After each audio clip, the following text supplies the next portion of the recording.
Hello learners, welcome to banking solutions. आज से हम daily current affairs banking solution channel पे करने वाले हैं। ठीक है, आज हम 7 नवंबर करंट अफेयर्स को कवर करने वाले हैं। करंट अफेयर्स किस फॉर्म में कवर करते हैं? पहले हम एमसीक्यू करते हैं, फिर उसका डिटेल में न्यूज़ करते हैं। इसका पीडीएफ अगर आपको चाहिए तो बैंकिंग सॉल्यूशन टेलीग्राम ग्रुप पे पीडीएफ आपको इसका मिल जाएगा। चलिए करंट अफेयर्स की ओर बढ़ते हैं। पहला क्वेश्चन है, where did the 53rd Shanti Swarup Bhatnagar memorial indoor tournament commence in 2025? तो ये धनबाद में हुआ था, CSIR CIMFR धनबाद। ठीक है, डिटेल में इस न्यूज को हम कवर करते हैं। ये टूर्नामेंट CSIR CIMFR धनबाद में स्टार्ट हुआ था। Council of scientific and industrial research के अंदर आता है ये। इसका मेन पर्पस सिर्फ स्पोर्ट्स नहीं है, ये साइंटिस्ट और लैब एम्प्लॉयज के बीच में हेल्दी कंपटीशन और टीम स्पिरिट को प्रमोट करता है। टूर्नामेंट में badminton, table tennis, chess, carrom जैसे गेम्स इंक्लूड होते हैं। इसका नाम डॉक्टर शांति स्वरूप भटनागर के नाम पर रखा गया है, जो CSIR के फाउंडर डायरेक्टर थे।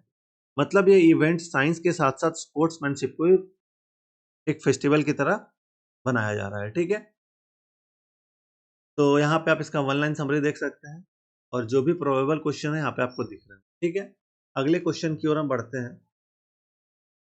India's new AI governance framework emphasizes regulation through existing laws rather than creating a brand new law. Which ministry released the guideline? तो ये मेटे ने रिलीज किया, ministry of electronics and information technology ने। इसको detail में हम cover करते हैं। भारत ने अपना पहला AI गवर्नेंस फ्रेमवर्क लॉन्च किया है, मेटी ने बनाया है इसे। इसका फोकस है कि AI को कंट्रोल करने के लिए नया लॉ बनाने की जगह एग्जिस्टिंग लॉ को अपडेट किया जाए, जैसे IT एक्ट 2000, DPDP एक्ट 2023। ठीक है, फ्रेमवर्क में 7 प्रिंसिपल दिए गए हैं। क्या क्या प्रिंसिपल है? तो do not harm, fairness, transparency, accountability, इस तरह के ढेर सारे यहाँ पे प्रिंसिपल, 7 प्रिंसिपल यहाँ पे दिए गए हैं। पर्पस है इसका AI इनोवेशन को इनकरेज करना, लेकिन सिर्फ सेफ और रिस्पॉन्सिबल तरीके से। ये इंडिया के लिए एक मेजर स्टेप है ग्लोबल AI गवर्नेंस में लीड लेने के लिए। ठीक है, यहाँ पे आपको वन लाइन समरी दिख रहा होगा, साथ साथ प्रोबेबल क्वेश्चन भी दिख रहे होंगे। अगले न्यूज की ओर हम बढ़ते हैं। In the first half of 2025, India became the second largest source country for tourist arrival in Moscow among non-CIS countries by sending approximately how many visitors? तो 40,800 विजिटर्स गए थे मॉस्को इंडिया से। तो इसका आंसर ऑप्शन नंबर सी हो जाएगा। Detail में इस न्यूज को हम कवर करते हैं। 2025 के फर्स्ट हाफ में 40,800 इंडियंस मॉस्को गए थे, जो 2024 से 40% ज्यादा है। इससे इंडिया बन गया है नॉन CIS कंट्रीज में number 2 tourist source for Moscow. ये इंक्रीज पॉसिबल हुआ है E visa simplification, direct flights और India fest focused tourism campaigns के चलते। मतलब इंडियन ट्रैवलर्स रशिया में एक मेजर टूरिस्ट मार्केट बन गए हैं। ग्लोबल टूरिज्म में इंडिया का फुटप्रिंट बढ़ता जा रहा है और गुड फॉर ये बायलैटरल रिलेशनशिप है। ठीक है, यहाँ पे आप देख सकते हैं वन लाइन समरी भी है और प्रोबेबल क्वेश्चंस भी यहाँ पे आपको दिख रहे होंगे। ठीक है, अगले न्यूज की ओर हम बढ़ते हैं। What is GPS spoofing that recently disturb flight at IGI airport Delhi?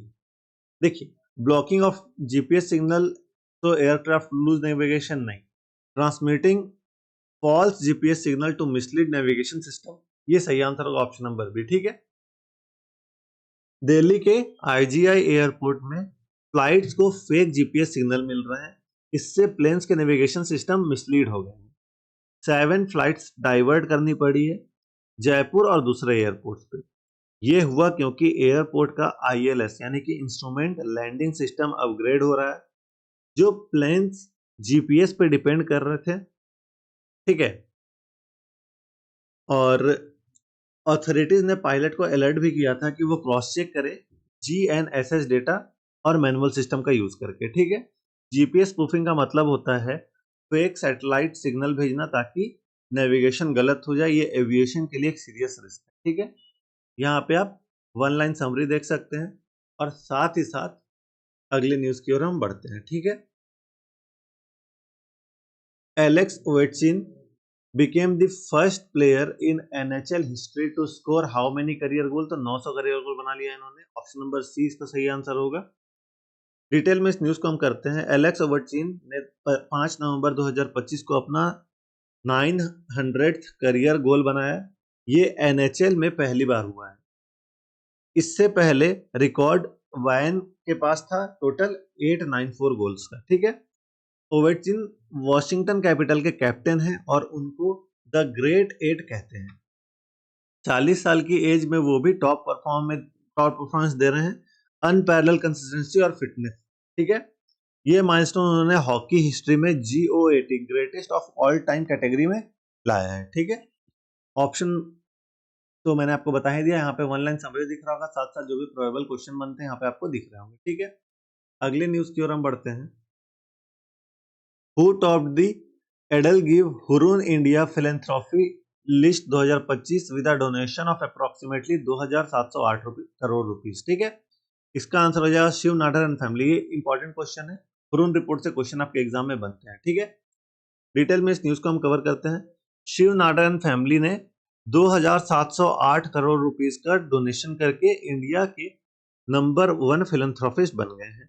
Total philanthropy donation 2025 में 10,380 करोड़ तक पहुंच गया है। 85% ग्रोथ है लास्ट 3 ईयर्स में। लिस्ट में 191 फिलेंथ्रोपिस्ट हैं, जिसमें 12 न्यू एंट्रीज भी हैं। ये ट्रेंड बताता है कि इंडिया में प्राइवेट डोनेशन और सोशल इम्पैक्ट कल्चर तेजी से बढ़ रहा है। फिलेंथ्रोपी अब सिर्फ एक CSR तक लिमिटेड नहीं है, बल्कि पर्सनल इनिशिएटिव भी बन चुका है। ठीक है, वन लाइन समरी दिख रहा होगा, साथ साथ यहाँ पे आपको प्रोबेबल क्वेश्चन भी दिख रहे होंगे। अगले न्यूज की ओर हम बढ़ते हैं। According to the UNEP emission gap report, by what percentage did India's greenhouse gas emission rise in 2023 as compare to 2022? तो कितना परसेंट था? 6.1% था। ऑप्शन नंबर सी इसका सही आंसर होगा। UNEP एमिशन गैप रिपोर्ट 2024 के मुताबिक इंडिया का जो GHG एमिशन 2023 में था वो 6.1 उससे बढ़ चुका है। ठीक है, global emission 557.1 GT CO2 equi तक पहुंच गया है।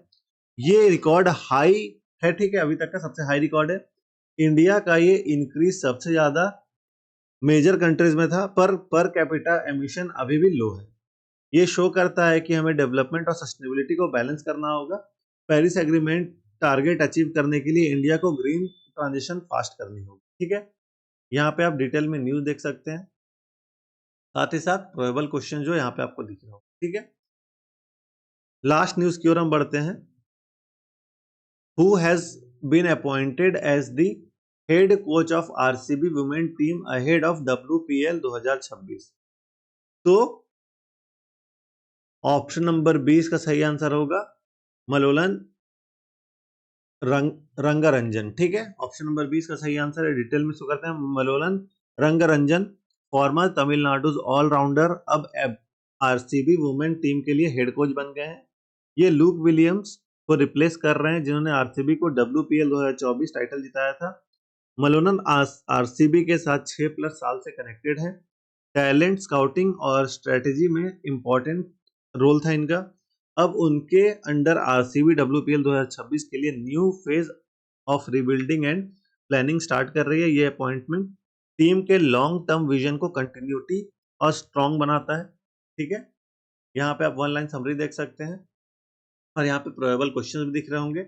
इसका PDF आपको टेलीग्राम ग्रुप पर मिल जाएगा, तो टेलीग्राम ग्रुप से ज्वाइन कर सकते हैं। बाकी अपना फीडबैक कमेंट सेक्शन में जरूर शेयर करिएगा। और आप ये जो करंट अफेयर्स है आपके SBI क्लर्क और IPS क्लर्क में, इसके लिए बहुत ज़्यादा इंपॉर्टेंट है, इसको मिस मत करिएगा। अभी तक 3 क्लासेस हो चुके हैं, 150 क्वेश्चंस हो चुके हैं, आपके एग्जाम पॉइंट ऑफ व्यू से बहुत ज़्यादा इंपॉर्टेंट है। बाकी banking solution Telegram group join कर लिया, वहाँ से आपको PDF मिल जाएगा। यहाँ पे क्लिक करके आप हमारे बैंकिंग सॉल्यूशन चैनल को सब्सक्राइब भी कर सकते हैं। बाकी आप प्रेप रॉकेट को शॉर्ट्स न्यूज़ के लिए सब्सक्राइब कर सकते हैं। ठीक है, आपको आपके एग्जाम के लिए all the best. Thank you.